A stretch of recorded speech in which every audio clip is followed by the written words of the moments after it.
ഇന്ന് നമ്മുടെ മുൻപിലേക്ക് എത്തിയ വളരെ പ്രധാനപ്പെട്ട മറ്റൊരു വാർത്തയായിരുന്നു പാലക്കാട്ടെ ബി.ജെ.പി. നേതാവായ സി കൃഷ്ണകുമാറിന് എതിരായ ലൈംഗിക പീഡന പരാതി. പാലക്കാട്ടെ ഒരു യുവതിയാണ് ലൈംഗിക പീഡന പരാതി ബി.ജെ.പി. സംസ്ഥാന പ്രസിഡന്റിന് നൽകിയത്. പരാതി കിട്ടിയ കാര്യം രാജീവ് ചന്ദ്രശേഖറിന്റെ ഓഫീസ് സ്ഥിരീകരിക്കുകയും ചെയ്തിട്ടുണ്ട്. അതേസമയം തന്നെ അതിനുശേഷം ഈ വാർത്ത വന്നതിന് ശേഷം സി കൃഷ്ണകുമാർ മാധ്യമങ്ങളെ കണ്ടിരുന്നു. തനിക്കെതിരായ പരാതി കോടതി തള്ളിയതാണെന്ന് കൃഷ്ണകുമാർ വ്യക്തമാക്കി. പ്രതിപക്ഷ നേതാവ് ഇന്നലെ പറഞ്ഞൊരു ബോംബ് ഉണ്ടായിരുന്നല്ലോ, ആ ബോംബ് പൊട്ടിക്കുമെന്നാണ് പറഞ്ഞത്. പക്ഷേ ഇന്ന് നനഞ്ഞ പടക്കമാണ് പൊട്ടിച്ചതെന്നും കൃഷ്ണകുമാർ പറഞ്ഞു. പ്രതിപക്ഷ നേതാവ് സന്ദീപ് വാര്യരൊക്കെ എന്തോ പൊട്ടിക്കും തേങ്ങ ഉടയ്ക്കുന്നൊക്കെ വിചാരിച്ചപ്പോൾ ഞാൻ വിചാരിച്ചു വലിയ എന്തോ ഒരു ആറ്റം ബോംബ് പൊട്ടിക്കാൻ പോകണമെന്നാണ് വിചാരിച്ചു. ഇതൊക്കെ 2015 20 പൊട്ടിച്ച് പൊട്ടാതെ പോയ നനഞ്ഞ ഓലപ്പടക്കമാണ്. കൃഷ്ണകുമാർ പറയുന്നത് 2015 പുറത്തു വന്നൊരു പരാതിയായിരുന്നു. അത് അന്ന് തന്നെ തെളിവില്ലാതെ പോയതാണ്, തള്ളപ്പെട്ടു പോയതാണ്. അത് വീണ്ടും ഇപ്പോൾ കുത്തിപ്പൊക്കിക്കൊണ്ട് വന്നുവെന്നാണ് കൃഷ്ണകുമാർ പറയുന്നത്. അത് അങ്ങനെ നിൽക്കുന്നു. അതേസമയം തന്നെ സി കൃഷ്ണകുമാറിന്റെ ഭാഗത്ത് നിന്ന് ഇന്ന് വളരെ ഗൗരവതരമായ മറ്റൊരു പരാമർശം വന്നിട്ടുണ്ട്. അതിപ്പോൾ കോൺഗ്രസിന് കുരുക്കാകുന്ന സാഹചര്യമാണ്. അത് മറ്റൊന്നുമല്ല, സന്ദീപ് വാര്യർക്കെതിരെയാണ് ഇന്ന് കൃഷ്ണകുമാർ രംഗത്ത് വന്നത്. ലൈംഗിക പരാതി വന്നപ്പോൾ പാർട്ടി സന്ദീപ് വാര്യരെ പുറത്താക്കിയിരുന്നതായി സി കൃഷ്ണകുമാർ പറയുന്നു. ചില ആളുകൾക്കെതിരായിട്ടുള്ള പരാതിയിൽ കഴമ്പുണ്ട് എന്ന് പറഞ്ഞിട്ട് പാർട്ടിയിൽ നിന്ന് മാറ്റി നിർത്തിയിട്ടുണ്ട്. അതറിയാലോ അല്ലേ?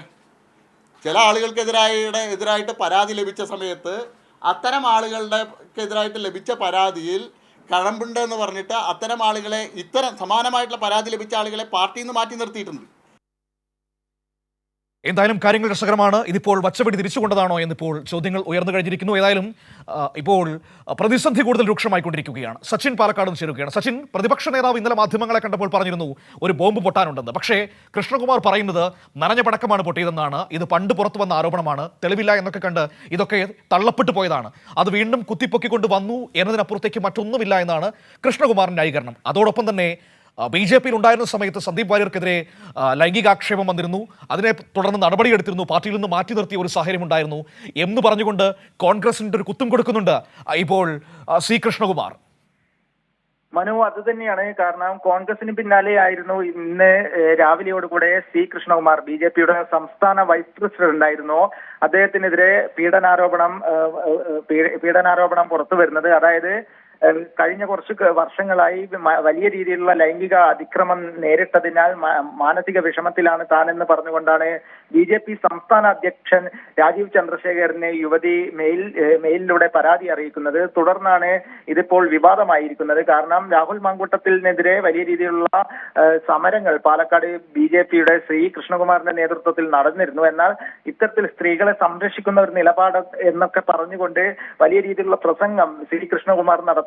എന്നാൽ ഇത് തട്ടിപ്പാണ് എന്ന് പറഞ്ഞുകൊണ്ടാണ് ഇപ്പോൾ മുൻപുണ്ടായിരുന്ന പീഡനാരോപണത്തെ കുറിച്ച് ഇപ്പോൾ ബി.ജെ.പിയുടെ സംസ്ഥാന അധ്യക്ഷന് പരാതി വന്നത്. ഇതിന്റെ അടിസ്ഥാനത്തിലാണ് വലിയ രീതിയിലുള്ള വിവാദങ്ങളും ഉയർന്നത്. തുടർന്നാണ് സി കൃഷ്ണകുമാർ അതിന് മറുപടി പറഞ്ഞത്. കാരണം 2014 ഉയർന്നതാണ് സ്ത്രീ പീഡന പരാതി. അതുകൊണ്ട് തന്നെ അത് കോടതിയിലും അതേപോലെ തന്നെ സ്റ്റേഷനിലൊക്കെ കേസ് തള്ളിയതാണ്. എന്നിട്ട് പോലും ഇപ്പോൾ ഉയർന്നു വന്നതിന്റെ പശ്ചാത്തലം മനസ്സിലായിട്ടുണ്ട് എന്ന് പറഞ്ഞുകൊണ്ടാണ് സന്ദീപ് വാര്യർക്കെതിരെ സി കൃഷ്ണകുമാർ പരാമർശവും ഉന്നയിക്കുന്നത്. കാരണം സന്ദീപ് വാര്യർക്കെതിരെയുള്ള സ്ത്രീപീഡന പരാതികൾ തന്റെ കൈവശമുണ്ട് എന്ന ഒരു മറുപടി കൂടിയാണ് സി കൃഷ്ണകുമാർ ഉന്നയിച്ചിട്ടുള്ളത്. വരും ദിവസങ്ങളിലും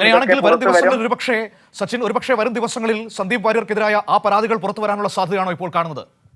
തീർച്ചയായും മനു, അത് തന്നെയാണ്. കാരണം വരും ദിവസങ്ങളിൽ തിരിച്ചുകൊള്ളാനുള്ള സാധ്യതയുണ്ടോ? ആ ബോംബ് ഇപ്പോൾ സ്വന്തം പാളയത്തിലേക്ക് വന്ന് വീഴാനാണോ സാധ്യത?